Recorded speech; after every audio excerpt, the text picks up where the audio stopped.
Cool Lip use பண்ணுறதுல கல்லூரி மாணவிகளும் பள்ளிக்கூடத்தில் இருக்கக்கூடிய மாணவிகள் தான் 60% யூஸ் பண்ணுறாங்க. பெயின் கில்லர்ஸ்லாம் வந்து உடம்பு சரி பண்ணுறதுக்காக தான் வாங்குவாங்கன்னு நினச்சிட்டு இருந்தா அதுவே பெரிய போதை மாத்திரை இப்படின்னு பல தரவுகள், குறிப்பாக ஓடிஏ அப்படின்றது என்னன்னு தெரியுமா உங்களுக்கு? இதை பற்றிய விரிவாக தான் இந்த வீடியோ நம்ம பார்க்க போகிறோம்.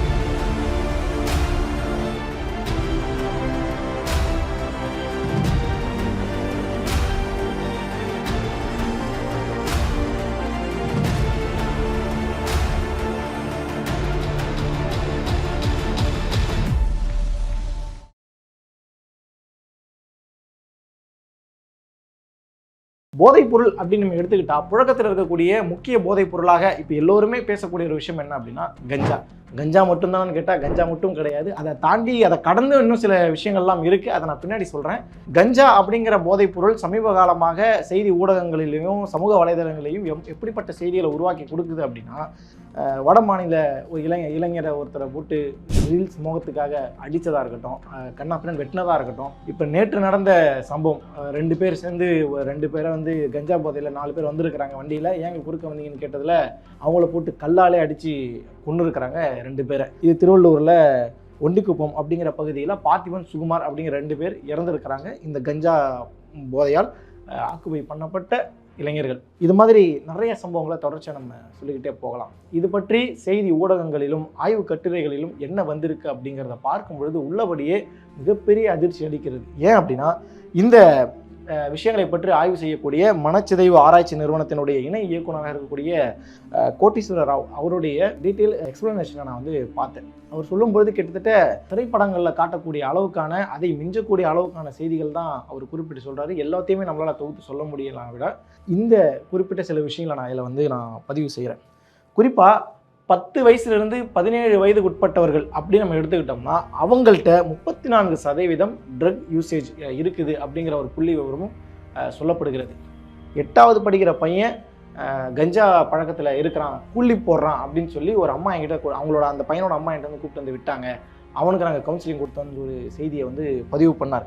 அதே போல் ஸ்கூல், காலேஜஸ் இந்த மாதிரியான இடங்களிலும் கஞ்சாவுடைய புழக்கம் வந்து அதிகமாகிட்டு இருக்குன்ற ஒரு விஷயத்த சொன்னதோட, கஞ்சானா எடுத்த விதத்தில் கஞ்சா வந்து சேர்ந்துடாது. ஃபர்ஸ்ட் ஆஃப் ஆல் எப்படி வந்து இறங்குது அப்படின்னா, கூலிப் அப்படிங்கிற ஒரு போதைப் பொருள்லேருந்து ஆரம்பிக்குது. இது கஞ்சாவில் இருக்கக்கூடிய ஒரு சிறிய பகுதி. அப்படி அந்த அடிப்படையில் அவங்களுக்குள்ள நண்பர்களோட புழக்கத்தில் இருக்கும்போது யாராவது ஒருத்தர் மூலமாக பழக்கமாச்சுன்னா அது அப்படியே அந்த ஹப்பு ஒன்று உருவாகுது.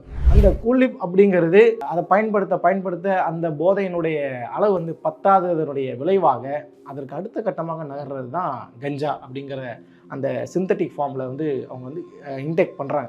குறிப்பாக கூலிப்லேருந்து ஸ்டெப் பை ஸ்டெப்பாக போகும்பொழுது கஞ்சாவை பயன்படுத்தக்கூடிய அந்த பழக்கம் வந்து அதிகமாகுது.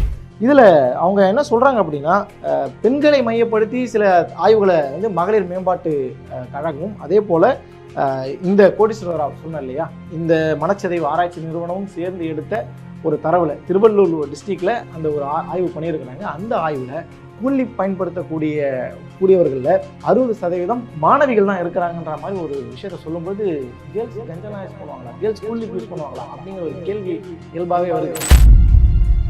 போதை வந்து இந்த ஆண் பெண் அப்படிங்கலாம் கிடையாது, எல்லாமே யூஸ் பண்ணுறாங்க. நம்ம புழங்கக்கூடிய சமூகத்தில் பெண்கள் பயன்படுத்துகிறாங்கன்னும் பொழுது நமக்கு கூடுதலாக ஒரு பார் அப்படி எட்டி பார்ப்போம் இல்லையா, அந்த மாதிரியான செய்தியாகத்தான் இதில் வந்து இருக்குது. உள்ளபடியே பள்ளிக்கல்வித்துறை எல்லா பள்ளிக்கூடங்களிலும், அரசு பள்ளியாக இருக்கட்டும் இல்லை வந்து தனியார் பள்ளியாக இருக்கட்டும், அது குளோபல் ஸ்கூலாக இருந்தாலும் சரி, ஊராட்சியில் இருக்கக்கூடிய ஏதோ ஒரு குடிசையில் நடத்தக்கூடிய பள்ளிக்கூடமாக இருந்தாலும் சரி, சரியான முறையில் மாணவர்களை ஆய்வு செய்து அவங்களுக்கு சரியான கைடன்ஸ் கொடுக்க வேண்டிய ஒரு கட்டத்தில் தள்ளப்பட்டு இருக்கிறார்கள் பள்ளிக்கல்வித்துறை சார்ந்த அதிகாரிகளும் அமைச்சர் அன்பில் மகேஷ் போன்றவர்களுடைய இடத்தில் இருக்கக்கூடிய முக்கிய தலைவர்களும். சரி, நமக்கு எழக்கூடிய கேள்வி என்ன அப்படின்னா, கஞ்சா தமிழ்நாட்டில் விளைவிக்கப்படலை, சரியா, அங்கேருந்து உற்பத்திலாம் கிடையாது, எங்கிருந்து வருது அப்படிங்கிற ஒரு கேள்வி இருக்குது. அந்த கேள்விக்கு பதிலை தேட போனால் ஓடிஏ பார்டர் அப்படின்னு சொல்லி ஒரு வார்த்தையை பயன்படுத்துகிறாங்க. அது என்னடா ஓடிஏ பார்டர் அப்படின்னா, ஒடிசா, தெலுங்கானா, ஆந்திரா இந்த 3 மாநிலங்களுடைய எல்லை பகுதியிலிருந்து தான் உற்பத்தி செய்யப்பட்டு, அந்த மலைகளிலிருந்து உற்பத்தி செய்யப்பட்டு அங்கிருந்து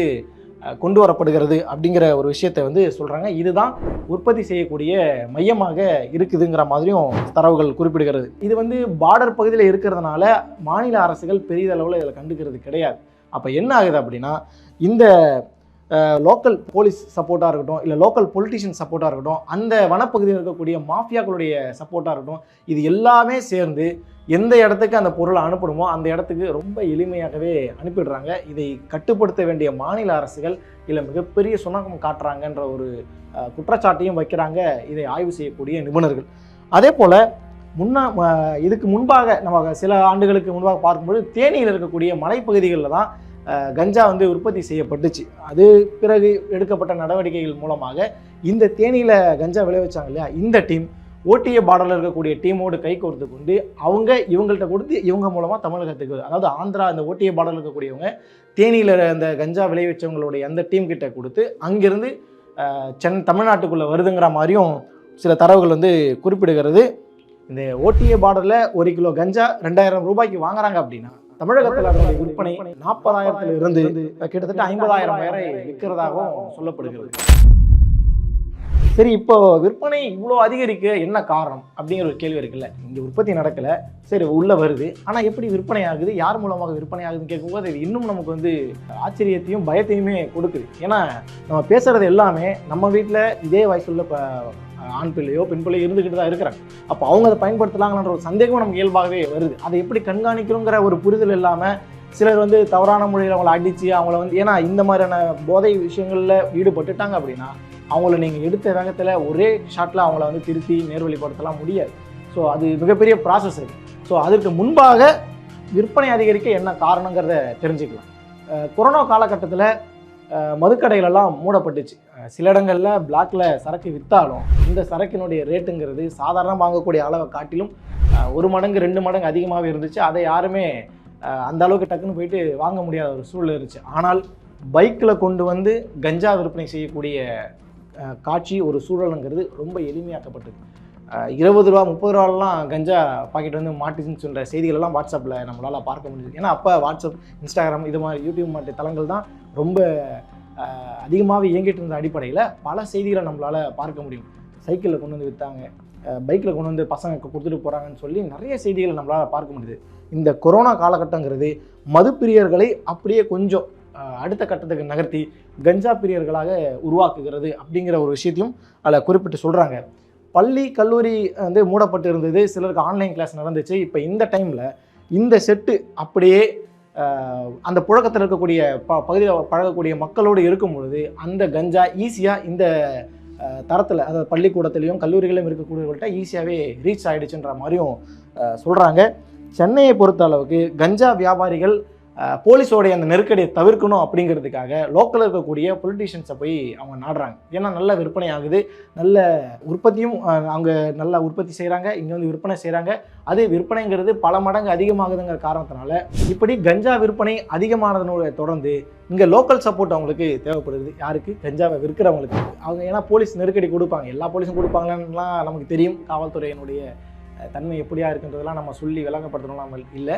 ஆனாலும் நேர்மையான காவல்துறை நடமாடக்கூடிய இடங்களில் கஞ்சா விற்பனை செய்ய முடியாதன் விளைவாக அவங்க லோக்கல் பொலிட்டிஷியன் சப்போர்ட்ஸை நாடுறாங்க. அந்த சப்போர்ட் மூலமாக அவங்க என்ன பண்ணுறாங்கன்னா அந்த பொலிட்டிஷியன் தனக்கு தோதுவான அதிகாரிகள், லஞ்சம் வாங்கக்கூடிய, ஊழல் செய்யக்கூடிய, ஊழலிலே பழகிப்போன அதிகாரிகளை தனக்கேற்ற ஆளுங்க வச்சுக்கிட்டு இந்த கஞ்சா சப்ளை நடந்தாலும் நடக்காதது போலவே காட்டிக்கொள்ளக்கூடிய ஒரு சூழலை உருவாக்குறாங்க.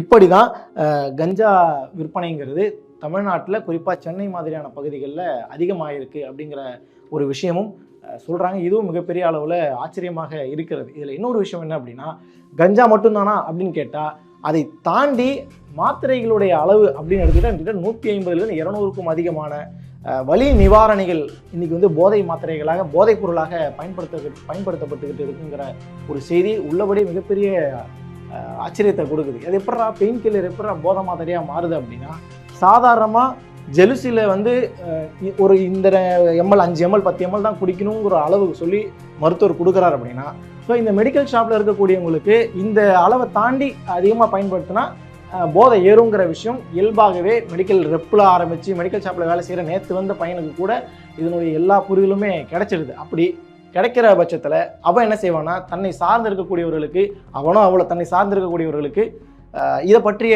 புரிதலை எடுத்து சொல்லி, ஓகே நம்ம போயிட்டு பெருசாக செலவு பண்ணி செய்கிறத விட ஜெலுசில் வாங்கி ஒரு 4 பாட்டில் உள்ளே விட்டோம்னா சரியாக போயிடுமேன்ற ஒரு புரிதலுக்குள்ளே வந்துடுறாங்களா, அந்த மைண்ட் செட்டுக்கு உங்களுக்கு வந்துடுதுங்கிறனால. ஏன்னா இது என்னுடைய இதிலே இயல்பாக நடந்துச்சு.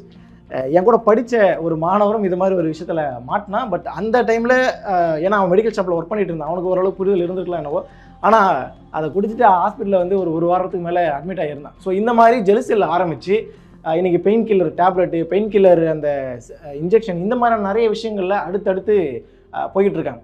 இதில் மருத்துவர்கள் பெயரை சொல்லி பல இடங்களில் மோசடி நடப்பதாக சொல்லப்படுகிறது. உதாரணத்துக்கு ஒரு 5 பேருக்கு மாத்திரை வேணும்னு சொல்லி மெடிக்கல் ரெப் கிட்ட சொன்னால் அந்த கீழே இருக்கக்கூடியவங்க 5ங்கிறத ஒரு 10 கணக்கில் காட்டி 5 மட்டும் அந்த டாக்டர்கிட்ட கொடுத்துட்டு மீதி 5 அவங்க வேறு விதத்தில், அதாவது இல்லீகலாக அவங்க வந்து சேல் பண்ணுறாங்க. இப்படி தான் வந்து பல மெடிக்கல் ஷாப் வந்து இயங்கிக்கிட்டு இருக்குன்ற ஒரு விஷயமும் சொல்லப்படுகிறது.